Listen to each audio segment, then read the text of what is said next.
not too familiar story for many London business owners. 93-year-old Ronnie Grant has been running his MOT garage in Clapham North since the 60s. But now it's not cars, but the owner himself being driven out. The garage operates out of railway arches, which are being sold off by Network Rail. And with that also comes a whopping rent increase demand he simply cannot afford. Well, Ronnie and son George met with our reporter Sam Holder. Ronnie Grant has run a garage out of these arches in Clapham for 58 years. But in November, Network Rail, who own the site, announced rents would be rising. The letter said you've got to get out in 6 months, or the rent would be £147,000 a year. And what was it previously? £34,000 a year, maximum.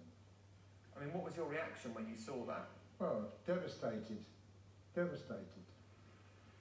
Eventually, Network Rail reduced the rent to £60,000, still double the year before, leaving Ronnie under serious financial pressure. I've been here most of my life, and I've built up all the businesses, and all these people I'm going to have to let down. Network Rail own 4,500 railway arches across the country, and they've all been put up for sale. Many tenants think rents have been increased to make the arches a more attractive investment, like Ronnie's son George, who also runs the garage. We, along with thousands of other arch owners, have actually, we think we've been targeted for rent hikes and rent increases to basically create what I think is an unethical business practice. All the arches are being sold off as one package, so tenants don't have the option to buy theirs. Network Rail say they aren't raising rent prices to drive up the value of the arches before any sale.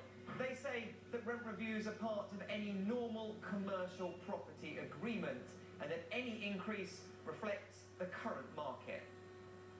The sales should raise around £1.5 billion and fund major upgrades across the rail network. But those whose businesses depend on the arches say that they're paying the price. Sam Holder, ITV News.